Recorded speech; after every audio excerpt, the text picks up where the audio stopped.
Helsinki, where the first ever Trump and Putin summit is taking place. These are the live visuals from there. Терроризма и трансграничной преступности, криминалитета, нарастание проблем в мировой экономике, экологические и другие риски.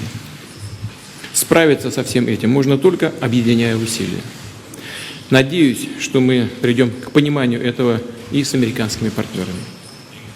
Сегодняшние переговоры отразили наше совместное с президентом Трампом желание выправить негативную ситуацию в двусторонних отношениях, наметить первые шаги по их оздоровлению, восстановлению приемлемого уровня доверия и возвращению к сотрудничеству прежнего уровня по всем вопросам, представляющим взаимный интерес. Как крупнейшие ядерные державы мы несем особую ответственность за международную безопасность. Считаю важным, и мы говорили об этом, отладить диалог по проблематике стратегического уровня по всем вопросам, представляющим взаимный интерес. Как крупнейшие ядерные державы мы несем особую ответственность за международную безопасность. Считаю важным, и мы говорили об этом, отладить диалог по проблематике стратегической стабильности и нераспространения оружия массового уничтожения. Мы передали американским коллегам записку с рядом конкретных предложений на эту тему. Мы считаем необходимым дальнейшую совместную работу по проработке всего комплекса военно-политического и разоруженческого досье. Тут и продление действия договора о стратегических наступательных вооружениях, опасная ситуация вокруг развития элементов глобальной системы американской противоракетной обороны, выполнение договора о ликвидации ракет средней и меньшей дальности и тематика размещения оружия в космосе. Мы за продолжение сотрудничества в области борьбы с террором и в области обеспечения кибербезопасности. И хочу отметить, что наши специальные службы работают весьма успешно. Самый свежий пример – это тесное оперативное взаимодействие с группой американских экспертов в области безопасности в рамках завершившегося вчера в России чемпионата мира по футболу.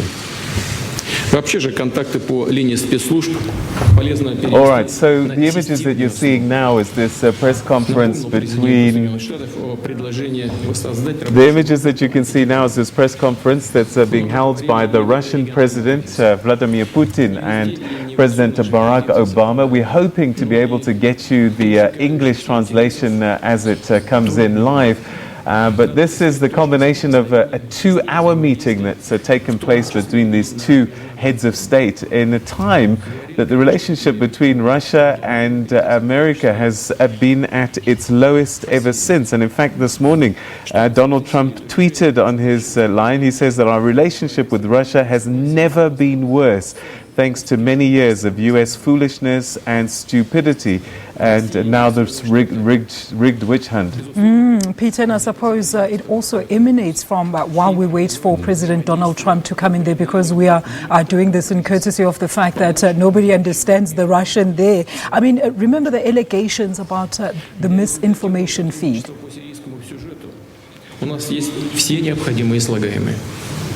Упомяну, что российские и американские военные приобрели полезный опыт взаимодействия и координации, наладили оперативные каналы связи, что позволило не допустить опасных инцидентов и непредсказуемого столкновения на поле боя, в воздухе и на земле. Хотел бы также отметить, что после завершения окончательного разгрома террористов на юго-западе Сирии, в так называемой южной зоне, ситуация на голландских высотах должна быть приведена в полное соответствие с соглашением 1974 года о разъединении израильских и сирийских войск. Это позволит вернуть спокойствие на Голланы, восстановить режим прекращения огня между Сирийской и Арабской Республикой.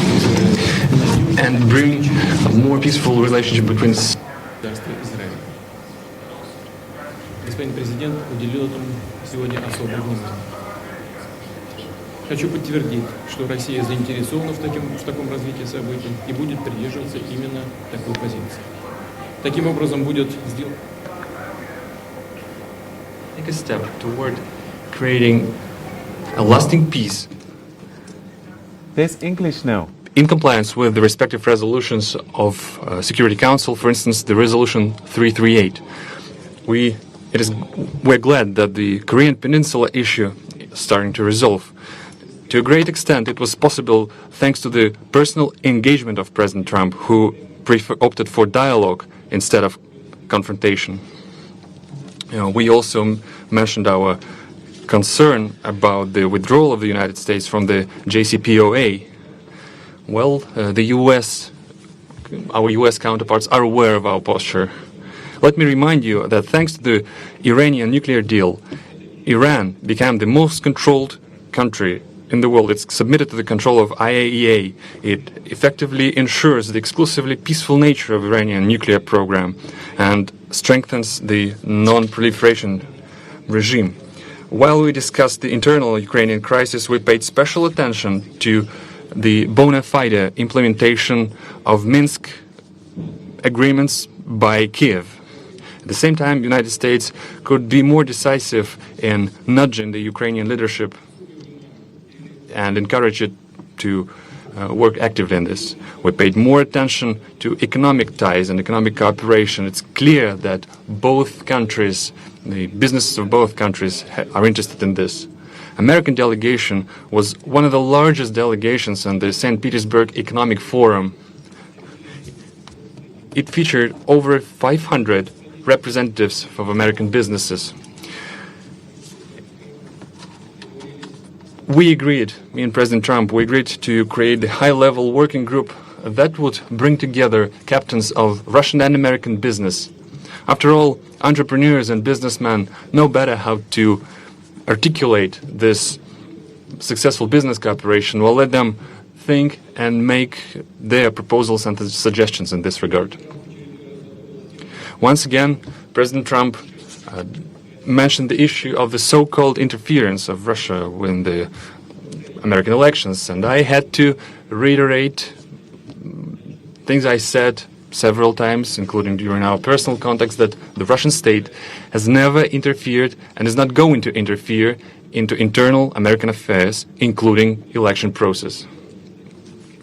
Any specific material, if such things arise, we are ready to analyze together. For instance, we can analyze them through the joint working group on cybersecurity, the establishment of which we discussed during our previous contacts. And clearly, it's past time we restore our cooperation in the cultural area, in the humanitarian area. As far as I think you know that recently we hosted the American congressman delegation, and now it's perceived and portrayed almost as a historic event, although it should have been just a current affairs, just the business as usual. And in this regard, we mentioned this proposal to the president. We have to think about the practicalities of our cooperation, but also about the rationale, the underlying logic of it. And we have to engage experts on bilateral relationship who know history and the background of our relationship. The idea is to create an expert council that would include political scientists, prominent diplomats and former military experts on both countries who would look for points of contact between two countries. That would look for ways on putting the relationship on the trajectory of growth. In general, we are glad with the outcome of our first full-scale meeting, because previously we only had a chance to talk briefly on international fora.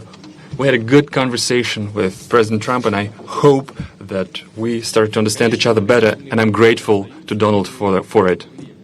Clearly, there are some challenges left when we were not able to clear all the backlog, but I think that we made the first important step in this direction. And in conclusion, I want to point out that this atmosphere of cooperation is something that we are especially grateful for to our Finnish hosts. We're grateful for Finnish people and Finnish leadership for what they've done. I know that we've caused some inconvenience to Finland, and we apologize for it. Thank you for your attention. Thank you. Thank you very much. Thank you. I have just concluded a meeting with President Putin on a wide range of critical issues for both of our countries. We had direct, open, deeply productive dialogue. Went very well. Before I begin, I want to thank President Niinisto of Finland for graciously hosting today's summit. President Putin and I were saying how lovely it was and what a great job they did. I also want to congratulate Russia and President Putin for having done such an excellent job in hosting the World Cup. It was really one of the best ever, and your team also did very well. It was a great job. I'm here today to continue the proud tradition of bold American diplomacy. From the earliest days of our republic, American leaders have understood that diplomacy and engagement is preferable to conflict and hostility. A productive dialogue is not only good for the United States and good for Russia, but it is good for the world.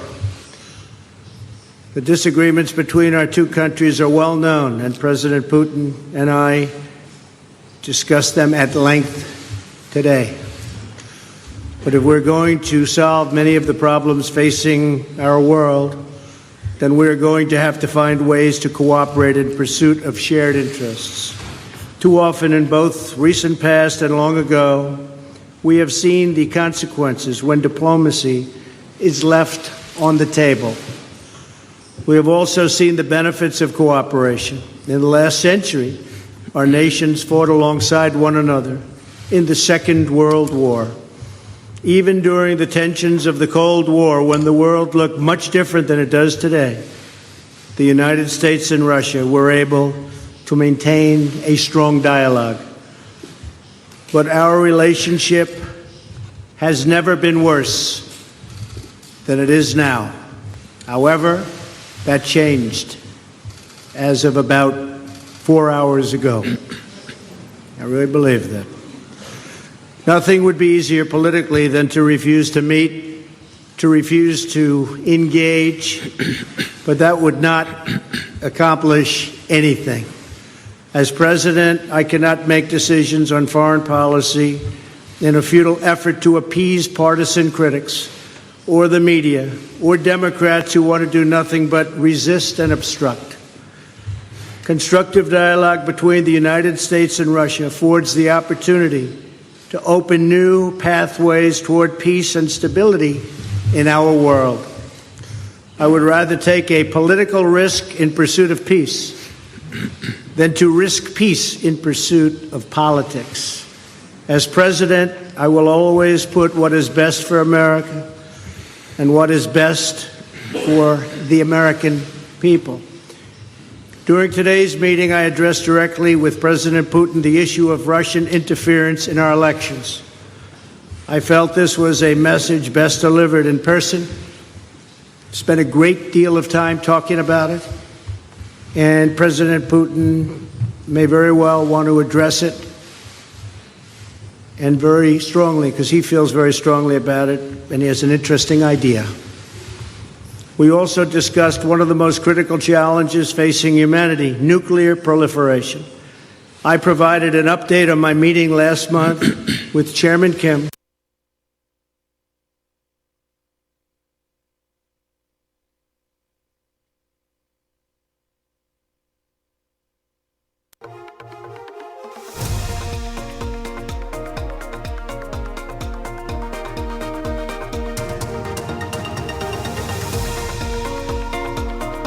The United States has suffered horrific terrorist attacks, and we have agreed to maintain open communication between our security agencies to protect our citizens from this global menace.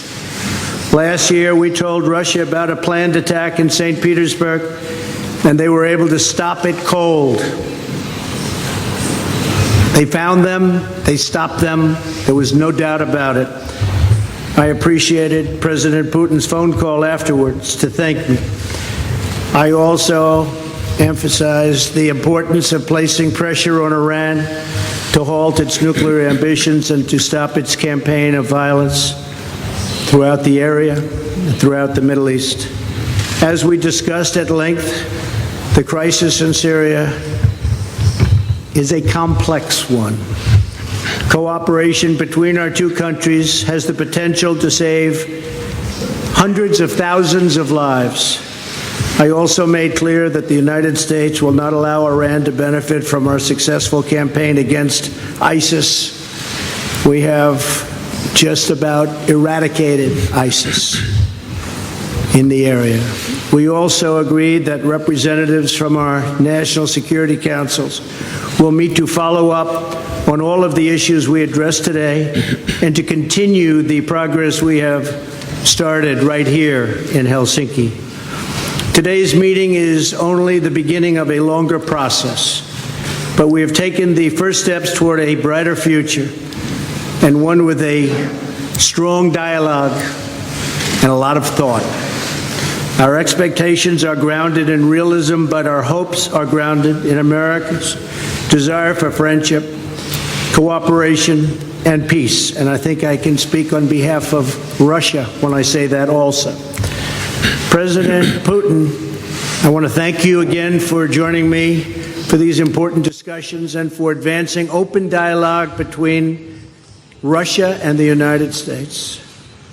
Our meeting carries on a long tradition of diplomacy between Russia, the United States, for the greater good of all. And this was a very constructive day. This was a very constructive few hours that we spent together. It's in the interest of both of our countries to continue our conversation, and we have agreed to do so. I'm sure we'll be meeting again in the future, often, and hopefully we will solve every one of the problems that we discussed today. So, again, President Putin, thank you very much. Господа президенты, сейчас журналисты. Distinguished presidents, now the journalists would have a chance to ask two questions, two sets of questions each. First, the Russian journalist will ask the question. Please give your affiliation. Good afternoon. My name is Alexei Meshkov, Interfax Information Agency. I have a question to President Trump. During your recent European tour, you've mentioned that the implementation of the Nord Stream 2 gas pipeline makes Europe a hostage of Russia, and you suggested that you could free Europe from this by supplying American LNG. But this cold winter actually showed that the current mechanism of supply of fuel to Europe is quite viable. At the same time, as far as I know, US had to buy even Russian gas for Boston. I have a question. The implementation of your idea has a political tinge to it, or is it a practical one?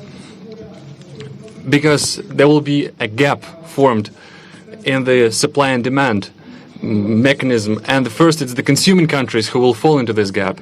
And the second question, before the meeting with President Putin, you called him an adversary, a rival, and yet you expressed hope that you will be able to bring this relationship to a new level. Did you manage to do this?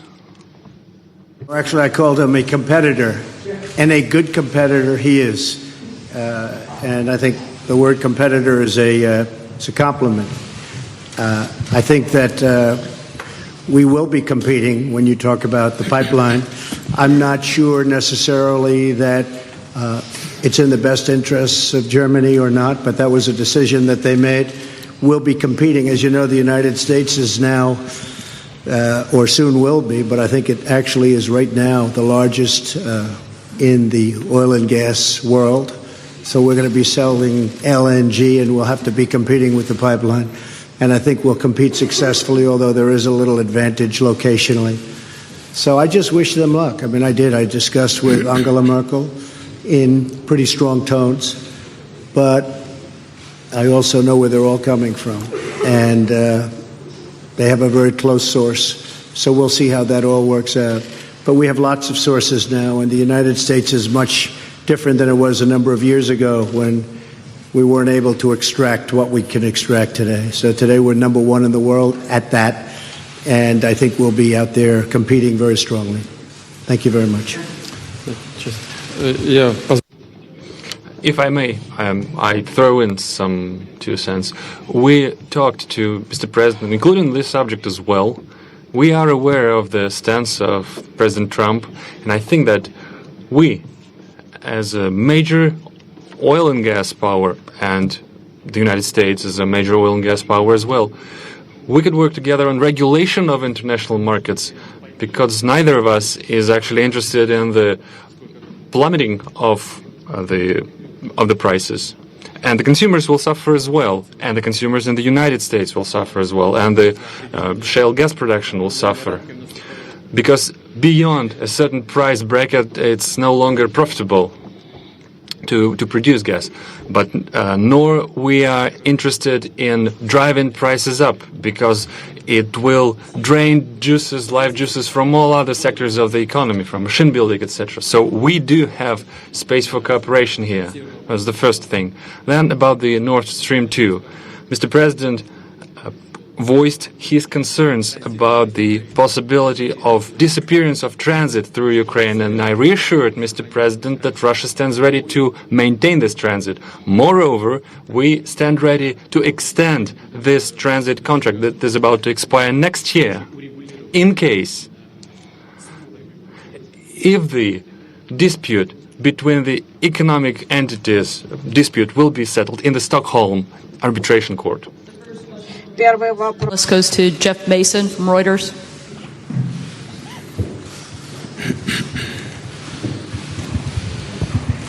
Thank you. Mr. President, you tweeted this morning that it's U.S. foolishness, stupidity, and the Mueller probe that is responsible for the decline in U.S. relations with Russia. Do you hold Russia at all accountable for anything in particular? And if so, what would you consider them that they are responsible for? Yes, I do. I hold both countries responsible.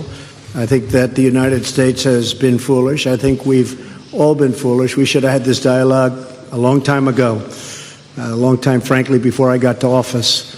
And I think we're all to blame. I think that the United States now has stepped forward along with Russia, and we're getting together, and we have a chance to do some great things, whether it's nuclear proliferation in terms of stopping. So we have to do it. Ultimately, that's probably the most important thing that we can be working on. But I do feel that we have both made some mistakes. I think that the probe is a disaster for our country. I think it's kept us apart.